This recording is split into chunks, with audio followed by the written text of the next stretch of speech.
Welcome to Genius IAS 5 minute knowledge series में आपका फिर से एक बार स्वागत है। कॉन्स्टिट्यूशन को जानने के लिए हमने जो सीरीज शुरू की है, इसमें हमने अभी तक बहुत सारी वीडियोस बनाई और आपको वो सारी वीडियोस पसंद भी आ रही होंगी। उसी सीरीज में आज का ये वीडियो हम लेकर आए हैं आपके लिए, जिसमें पार्ट 5 के बारे में हम पढ़ रहे हैं। पार्ट 5 जो कि हमारा आर्टिकल 52 से लेकर 151 तक आता है, जिसकी हेडिंग है द यूनियन। इस पार्ट 5 में कहीं ना कहीं यूनियन के बारे में लिखा गया है और इसी यूनियन के कई चैप्टर्स हैं। उस चैप्टर में पहला चैप्टर हमने पढ़ा जिसके बारे में एग्जीक्यूटिव्स था, एग्जीक्यूटिव के बारे में हमने पढ़ा, और उसी का सेकंड चैप्टर है पार्लियामेंट। और ये पार्लियामेंट हम पढ़ेंगे आर्टिकल 79 से लेके 122 तक। इसके अंदर आज की क्लास में हम दो आर्टिकल्स पढ़ने वाले हैं। हमारा पहला आर्टिकल रहेगा 81 और सेकंड आर्टिकल रहेगा 82। आर्टिकल 81 और आर्टिकल 82 को आज हम पढ़ने वाले हैं। सबसे पहले आर्टिकल 81 से शुरू करते हैं। आर्टिकल 81 में क्या लिखा हुआ है? तो आर्टिकल 81 को जब आप पढ़ेंगे तो इसकी जो हेडिंग है composition of house of people. अब आपको थोड़ा थोड़ा आर्टिकल 80 भी याद आ रहा होगा, जहां पर composition of council of states था, राज्यसभा के बारे में था। यहां पर लोकसभा के बारे में बताया हुआ है। तो आर्टिकल 81 कहीं ना कहीं हाउस ऑफ पीपल से रिलेटेड है। हाउस ऑफ पीपल जिसे हम लोकसभा भी कहते हैं, तो लोकसभा का कंपोजिशन यहां पर बताया गया है कि लोकसभा में कौन कौन रहेगा। तो लोकसभा में सबसे पहले लिखा हुआ है कि मैक्सिमम 530 पीपल ये आएंगे बाय डायरेक्ट इलेक्शंस।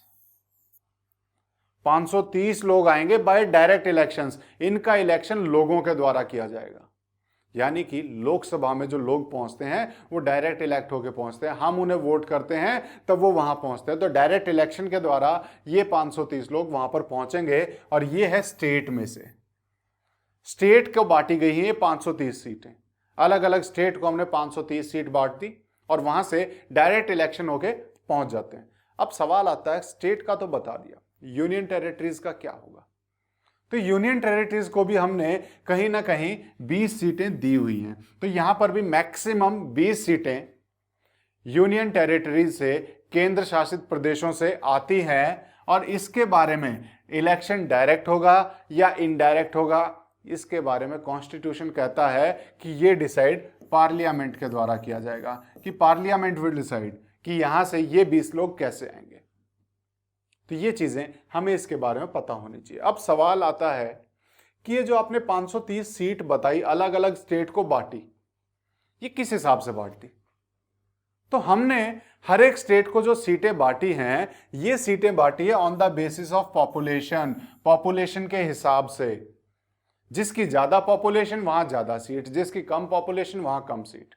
यानी कि कहीं ना कहीं कोशिश की गई है कि एक लिमिटेड पॉपुलेशन को, या फिर एक हम कहेंगे कि एक डिफाइंड पॉपुलेशन के ऊपर एक एमपी रहेगा, एक मेंबर ऑफ पार्लियामेंट रहेगा, जिसको हम लोकसभा के लिए चुनेंगे। और लगभग हम मेंटेन रखते हैं कि वो पॉपुलेशन सेम रहे हर एक एमपी के लिए, हर एक मेंबर ऑफ पार्लियामेंट के लिए।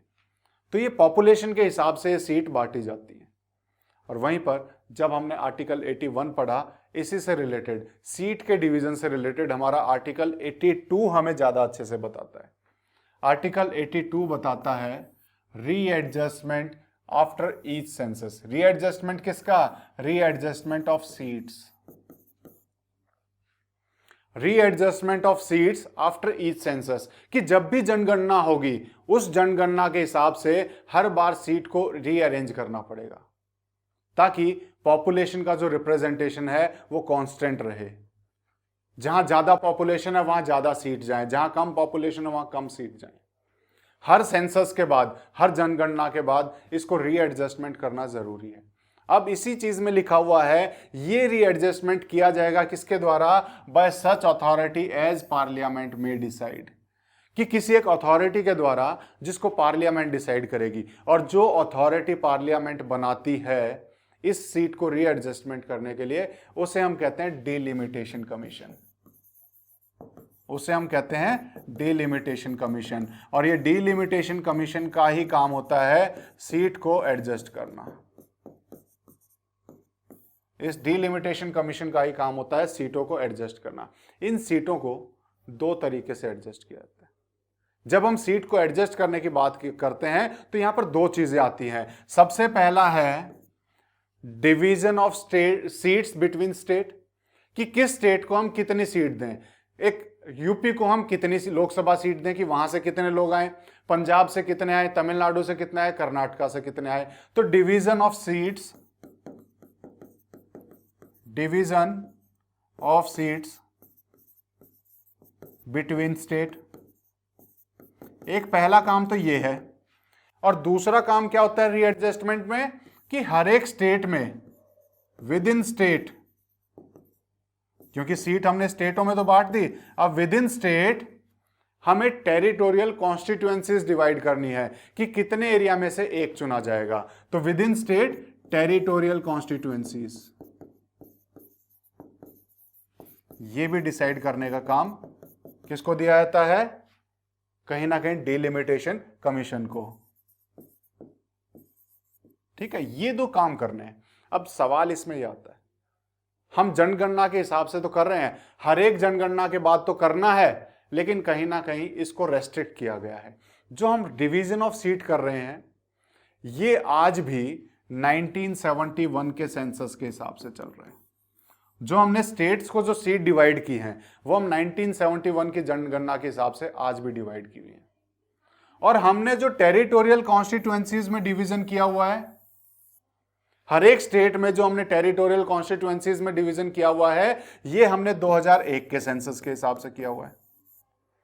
और इस सेंसस को हमने बोला हुआ है, इन सेंसस को हमने बोला है कि 2026 तक हम चेंज नहीं करेंगे। ये सेंसस 2026 तक, ये सीट एडजस्टमेंट 2026 तक स्टॉप कर दिया गया है, 2026 तक सेम रहेगा। 2026 के बाद फिर से डिलिमिटेशन कमीशन आएगा, वो लेटेस्ट सेंसस के हिसाब से फिर से इन सीट को डिवाइड करेगा विद इन स्टेट्स, और एक स्टेट मतलब स्टेट्स बिटवीन स्टेट्स, और विद इन स्टेट अलग अलग टेरिटोरियल कॉन्स्टिट्यूएंसीज में।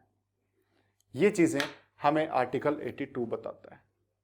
तो इतना हमें आज 81 और 82 के बारे में जानना था, जो हमने जाना, और आपको आशा करता हूं कि ये चीजें समझ में आ रही होंगी। कॉन्स्टिट्यूएंसी क्या होता है, कॉन्स्टिट्यूएंसी के ऊपर भी बात करते हैं। कॉन्स्टिट्यूएंसी होता है एक चुनावी क्षेत्र, कि कितने एरिया में से एक एमएलए या फिर एक एमपी को चुना जाएगा।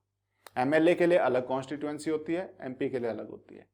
तो एमपी मतलब मेंबर ऑफ पार्लियामेंट, और इस केस में मेंबर ऑफ पार्लियामेंट, क्योंकि लोकसभा हाउस ऑफ पीपल हमारा पार्लियामेंट का हिस्सा होता है, तो मेंबर ऑफ पार्लियामेंट के लिए अलग कॉन्स्टिट्यूएंसी होती है। कॉन्स्टिट्यूएंसी मतलब चुनावी क्षेत्र, जिस क्षेत्र में से, जिस एरिया में से एक एमपी या एमएलए चुना जाएगा उसे हम टेरिटोरियल कॉन्स्टिट्यूएंसी कहते हैं। तो इन दो तरीकों से डिवाइड होता है, ये हमने समझा, और आपको भी ये चीजें समझ में आई होंगी। तो 81 और 82 आज हमने समझा। ऐसे ही हम आगे अलग अलग वीडियोस में अलग अलग आर्टिकल्स के बारे में बात करते रहेंगे, और पूरा कॉन्स्टिट्यूशन हम समझने की कोशिश कर रहे हैं, और आशा कर रहा हूं कि ये सीरीज आपको बहुत पसंद आ रही होगी। और अगर पसंद आ रही है तो लाइक शेयर सब्सक्राइब करना ना भूलें। कोई भी सुझाव, कोई भी सजेशन, या फिर कोई भी अगर आपको लगता है कि और चीज़ें हमें इसमें ऐड करनी चाहिए तो आप हमें कमेंट बॉक्स में बता सकते हैं। तो आज की वीडियो को हम यहीं रखते हैं, मिलते हैं नेक्स्ट वीडियो में। तब तक के लिए thank you, take care, bye bye.